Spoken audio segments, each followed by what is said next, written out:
koperasi menyiapkan program yang nanti akan dimasukkan untuk menjaga kondisi daripada koperasi simpan pinjam. Kemudian di Kementerian Pertanian tadi disampaikan ada beberapa program dan terutama program untuk menyangga pada saat panen raya nanti bulan April, Mei, Juni, karena kemungkinan menjaga harga gabah dan juga menjaga berasnya sekalian.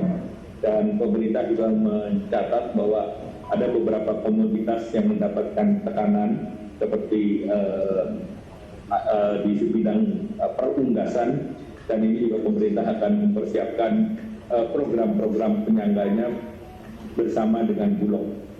Kemudian program lain di Kementerian PUPR akan mempersiapkan program-program termasuk program padat karya, irigasi, dan yang lain. Demikian pula di Kementerian Perhubungan ada pekerjaan-pekerjaan yang diserahkan kepada kontraktor, namun kontraktornya diminta untuk dilakukan secara pekerjaan secara padat karya. Demikian, terima kasih. Wassalamualaikum warahmatullahi wabarakatuh.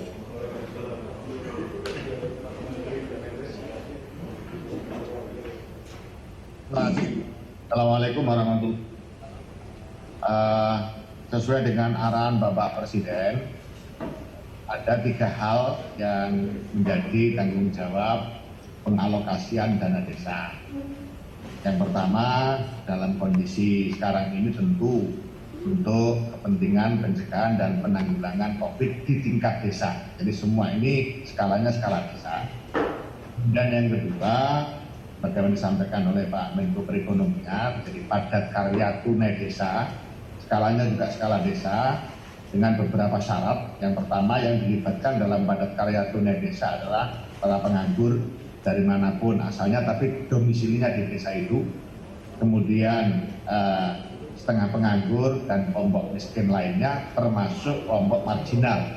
Sekali lagi syaratnya harus ada di wilayah desa itu karena tiap-tiap desa harus ada program padat karya tunai desa ini, sehingga masing-masing akan berputar duit itu di desa. Yang kedua, padat karya tunai desa dengan menggunakan dana desa diupayakan semaksimal mungkin nilai upah lebih besar daripada nilai bahan, karena targetnya adalah keterlibatan sebanyak mungkin warga miskin, penganggur atau setengah penganggur. Yang ketiga, dalam pelaksanaan padat karya tunai diupayakan pemberian upahnya setiap hari, diupayakan semaksimal mungkin setiap hari. Kalau terpaksa tidak bisa ya 3 hari sekali atau maksimal 7 hari sekali, seminggu sekali. Supaya apa? Supaya seperti disampaikan oleh Pak Menko Perekonomian tadi, menopang, meningkatkan daya beli warga desa, dan ini tentu akan memberikan daya tahan ekonomi. Yang ketiga, alokasi dana desa, bagaimana arahan yang baru disampaikan oleh Presiden adalah untuk kepentingan bansos. Jadi sasaran bansos ini adalah mereka yang sama sekali tidak mendapatkan manfaat. Belum mendapatkan manfaat. Jadi intinya Bapak Presiden tidak ingin ada celah sedikit pun di desa warga yang terdampak COVID-19 tidak mendapatkan perhatian dari pemerintah. Itulah makanya dana desa juga untuk kali ini digunakan untuk kepentingan bansos dengan sasaran yang belum menerima PKH, belum menerima bantuan pangan non tunai, serta bantuan-bantuan lain dari kebijakan APBN. Dengan demikian maka kebijakan ini akan menutup seluruh celah sehingga tidak ada satupun warga kita dimanapun dia berada tidak mendapatkan manfaat dari kebijakan pemerintah. Ini yang menjadi arahan Bapak Presiden. Saya kira itu yang bisa kami sampaikan. Terima kasih. Assalamualaikum warahmatullahi wabarakatuh.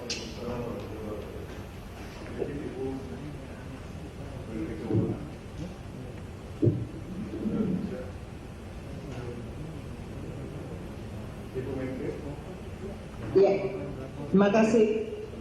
Ya, hari ini fokus dari sidang kabinet, mohon maaf mungkin ada beberapa repetitif, tapi fokus kita adalah bagaimana jaminan dan jaring pengaman sosial itu bisa dilakukan secara menyeluruh dan itu kemudian bisa memberikan dukungan terhadap langkah-langkah di bidang kesehatan seperti pembatasan sosial skala besar tanpa menyebabkan masyarakat kita menjadi mengalami kesulitan di bidang pemenuhan kebutuhan pokok.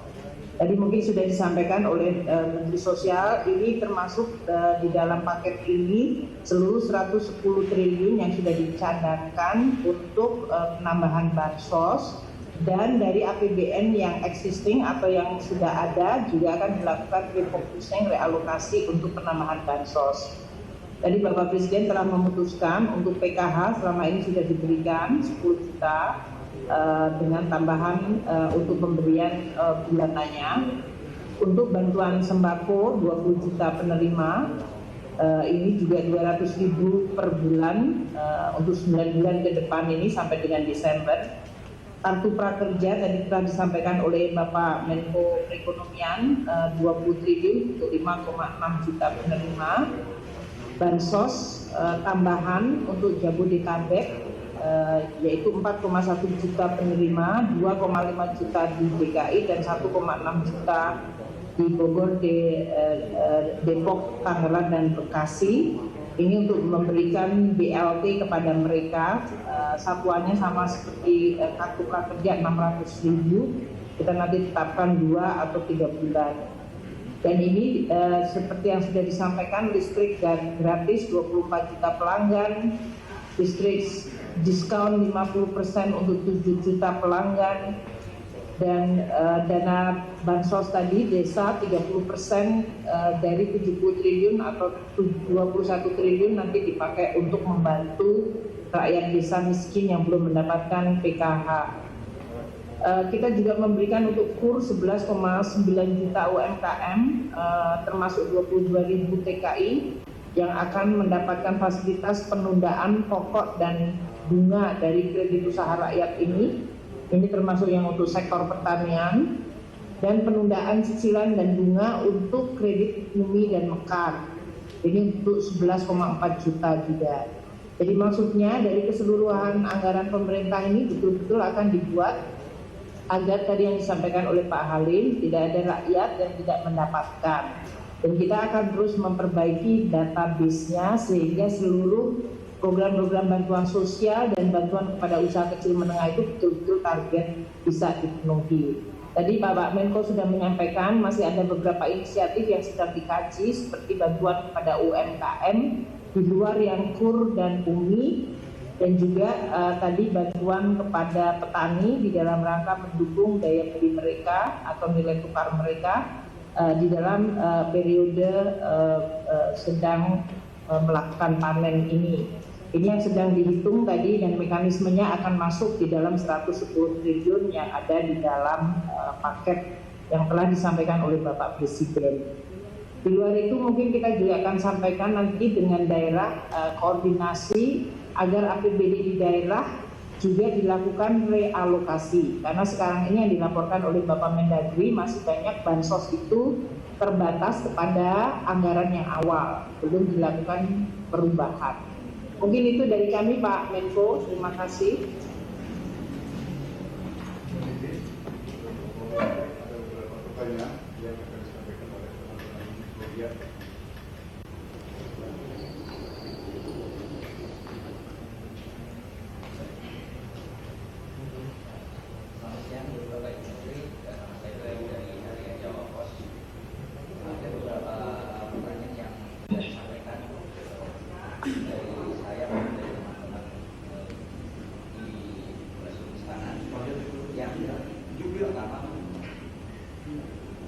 Mohon bisa diperjelas kembali siapa saja penerima, berapa banyak atau siapa saja kriteria penerima bantuan yang untuk BLT ini, karena kan tadi sempat disampaikan bahwa dari Pak Mensos menyatakan bahwa yang penerima BLT ini kan di luar dari mereka yang menerima PKH, dan juga nanti bagaimana mekanisme pencairannya. Kalau yang di PKH kan kita sudah dapat mereka sudah terbiasa dengan sistem dana.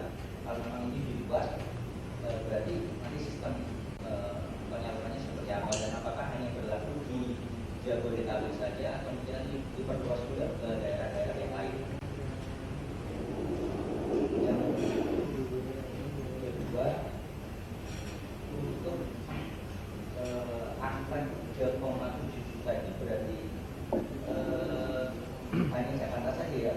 kemarin kan beberapa kali disebutkan oleh Pak Presiden ada penerima bantuan khusus 3,7 juta. Yaitu penegasan apakah hanya Jakarta saja atau mencakup Jabodetabek. Dan kalau hanya Jakarta saja, bagaimana dengan daerah-daerah penyangga itu? Lalu yang ketiga, soal realokasi anggaran tadi, apakah sudah didapati data berapa banyak sih daerah yang sudah merealisasikan untuk realokasi anggaran untuk COVID-19 dan fokus mereka rata-rata kemana gitu? Apakah mereka lebih banyak untuk bansos atau justru mungkin lebih banyak dialokasikan kepada sektor kesehatan untuk memperkuat rumah sakit yang ada begitu. Dan berikutnya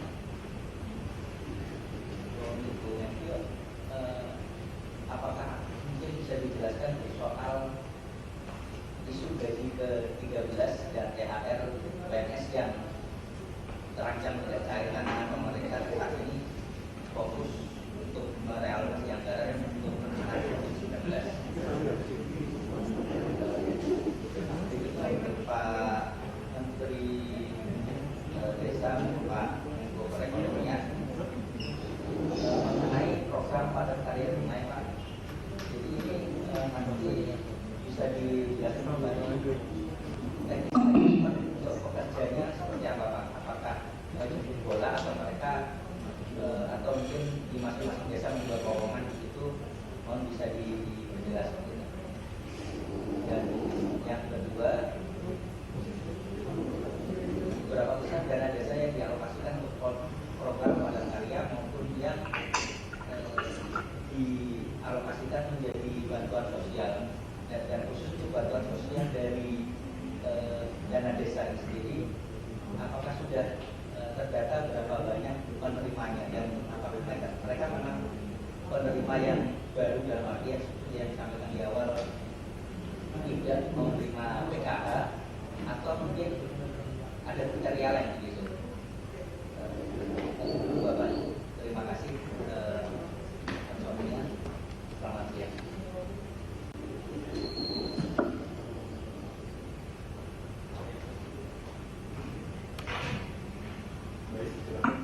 Baik, oke. Pertama mengenai tadi ya penerima BLT. Jadi penerima BLT adalah yang di luar PKH dan bansos BPNT, bantuan pemerintah non tunai atau kartu sembako. Untuk ditegaskan dalam hal ini tadi yang diputuskan oleh Bapak Presiden untuk Jabodetabek. Untuk Jabodetabek itu berarti yang selama ini disampaikan oleh Gubernur DKI 3,7 1,1 juta sudah di-cover oleh DKI, tapi itu jiwa. Jadi sekarang 2,51 atau kalau dikonversikan menjadi keluarga itu menjadi 1,2 juta keluarga yang di DKI saja itu nanti yang yang mendapatkan BLT tadi. Untuk Botabek ya, jadi seluruhan untuk Botabek tadi ada 1,64 juta jiwa atau kalau konversi ke keluarga 576.434 keluarga. Jadi keseluruhan Jabodetabek adalah 2,5 juta plus 1,6 juta jiwa. Kalau dikonversikan menjadi keluarga itu adalah 1,7 juta keluarga. Ini yang akan mendapatkan tadi BLT sesuai arahan Bapak Presiden 600.000 per keluarga per bulan untuk 3 bulan. Di luar Jabodetabek, Bapak Menteri Sosial tadi menyampaikan ada 9 juta keluarga. Mungkin ini termasuk yang tadi tambahan yang di Jabodetabek, nanti masih akan dibersihkan datanya. Itu yang diusulkan untuk mendapatkan juga BLT secara tunai tadi 600.000 Sekarang jangka waktunya sedang dipikirkan 2 atau 3 bulan. Bapak Presiden tadi meminta saya menghitung. Jadi dalam hal ini sekali lagi saya ulangi ya, BLT-nya adalah untuk Jabodetabek itu adalah untuk tadi 2,5 di DKI jiwa atau 1,2 keluarga, plus di Bodetabek adalah 1,6 juta jiwa atau 576 keluarga. Plus sekarang sedang dihitung untuk 900 juta tambahan di luar DKI yang belum menerima PKH dan bantuan pemerintah non tunai. Kemudian untuk realokasi anggaran APBD tadi yang disampaikan oleh Bapak Mendagri itu jumlahnya masih belum komplit. Jadi nanti kita akan sampaikan karena instruksi Bapak Presiden kelihatannya yang dilaporkan oleh daerah masih banyak yang anggarannya untuk bansos itu adalah yang memang sudah ada di dalam APBD awal. Jadi belum ada tambahan yang cukup signifikan dari APBD. Saya ingin sampaikan kepada media bahwa anggaran untuk kesehatan 75 triliun itu termasuk untuk mengupgrade rumah sakit di daerah, 132 rumah sakit di daerah. Dan itu kita bisa lakukan melalui Menteri PUPR, termasuk pembelian APD, termasuk pemberian insentif kepada dokter sampai ke daerah. Jadi dalam hal ini APBD sebetulnya belum berkontribusi di situ, semuanya pakai yang APBN. Termasuk kemarin saya mengeluarkan surat kepada Menteri Kesehatan untuk satuan biaya bagi pasien COVID di rumah sakit yang bisa ditagihkan ke dalam APBN. Itu sudah ada satuan biayanya. Jadi dalam hal ini dalam 75 triliun mengcover seluruh alat-alat kesehatan, APD, masker dan lain-lain. Insentif untuk dokter, dokter spesialis, dokter umum, dokter gigi, perawat dan dokter tenaga kesehatan di rumah sakit. Termasuk pembelian dan mengupgrade rumah sakitnya. Dan termasuk ganti rugi atau dalam hal itu pembiayaan bagi para pasien COVID yang dirawat di rumah sakit, yang sekarang satuan biayanya sudah saya keluarkan sebagai pedoman bagi rumah sakit dan Kementerian Kesehatan di dalam melakukan pembayaran. Itu masuk di dalam 75 triliun. Jadi ini adalah prioritas paling awal. 110 triliun adalah dipakai yang tadi sudah disampaikan oleh Pak Mensos, sebagian juga oleh Pak Menteri Menko Perekonomian, yaitu untuk tadi PKH 10 juta keluarga, kartu sembako 20 juta keluarga. Sekarang BLT mau ditambahkan 9 juta di atas yang 20 juta dalam bentuk BLT seluruh Indonesia. Ini sedang dilakukan verifikasi datanya. Plus yang di Jabodetabek tadi yang saya sampaikan sekitar 2,5 plus 1,5, jadi 4,1 juta. Itu yang akan dilakukan tambahan BLT khusus untuk 2 atau 3 bulan yang sedang kami hitung. Untuk gaji 13 dan THR kami sudah mengusulkan kepada Bapak Presiden yang nanti akan diputuskan di dalam sidang kabinet. Penghitungannya adalah untuk para ASN TNI Polri yang terutama kelompok yang pelaksana golongan 1, 2, dan 3 terutama untuk ASN TNI Polri, THR dalam hal ini sudah disediakan.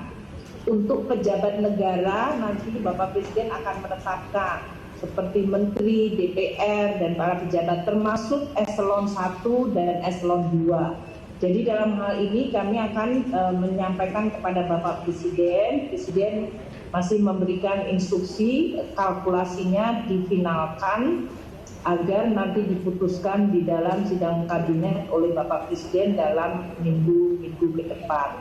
Mungkin itu yang bisa saya sampaikan kepada seluruh wartawan. Terima kasih. Bu Menlu, mungkin saya tambahkan, Bu. Silakan. Bu Menku, mungkin koreksi Bu Menku, yang untuk Jabodetabek yang diputuskan itu bansosnya bentuknya sembako, Bu. Oh, sembako ya. Nah, yang BLT yang di luar itu semua, Bu, yang 9 juta, tapi saya udah lihat angkanya kemungkinan nggak sampai 9 juta, Bu Menku. Ya. Ini kan. Makasih, Bu. Terima kasih Pak Mensos.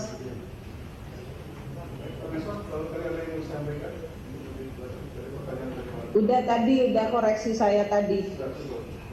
Sudah. Ya. Jadi program itu memang di berbagai kementerian ada, dan oleh karena itu arahan Bapak Presiden untuk seluruh program ini diintegrasikan programnya dan juga timing pelaksanaannya dan juga mana yang bisa diakselerasi. Nah, tadi disampaikan antara lain kalau di Kementerian Pertanian misalnya itu ada programnya tersebar di 34 provinsi dan masing-masing 10 kabupaten. Nah, itu programnya antara lain ada perpipaan, ada pembuatan embung, ada rehabilitasi kebun, kemudian juga untuk persiapan untuk desa mandiri benih. Nah, ini program-program tersebut nanti akan dikoordinasikan dan juga timing pelaksanaan. Kemudian kalau di Kemenaker misalnya ada lokasi-lokasi di BLK komunitas, dan ini juga nanti akan koordinasi dengan Kementerian Pedesaan.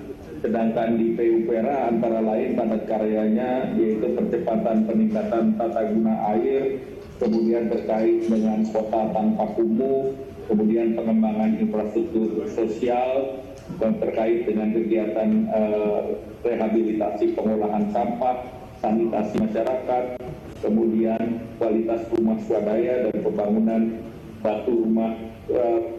rumah baru secara swadaya. Nah, ini beberapa program-program yang hampir di setiap kementerian tersebut akan dikoordinasikan dan jadwalnya akan ditentukan, dan juga keterbukaan informasi ke masyarakat sehingga masyarakat bisa mengetahui programnya ada di mana dan kapan. Demikian, terima kasih. Pak Mendes, silakan.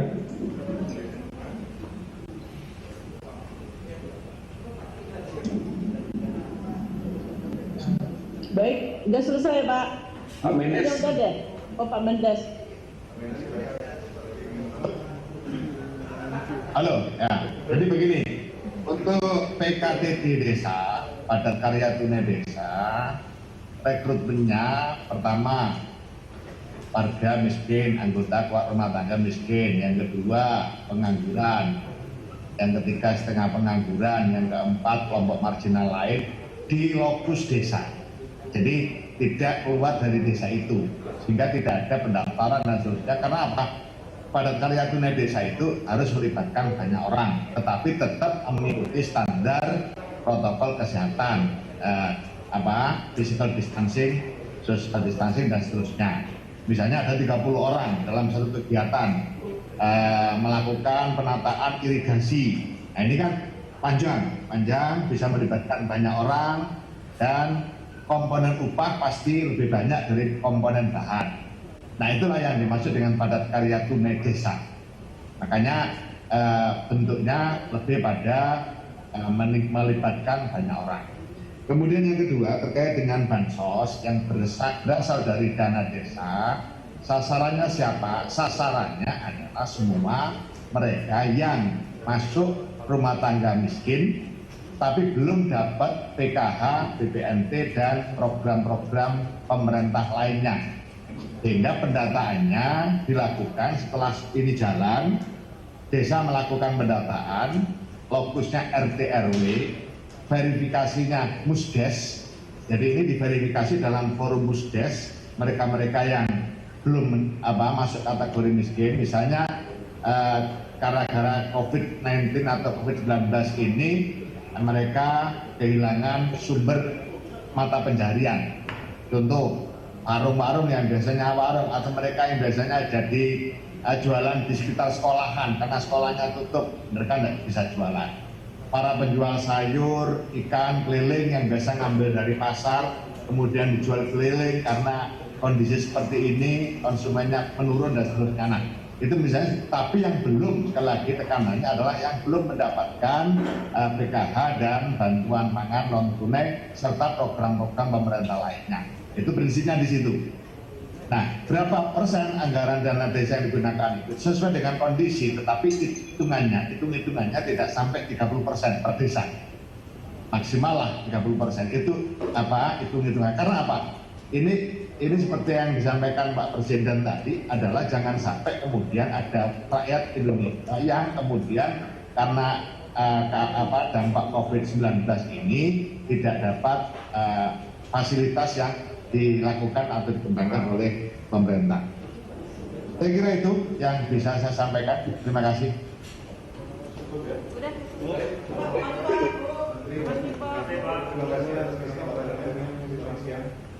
Terima kasih.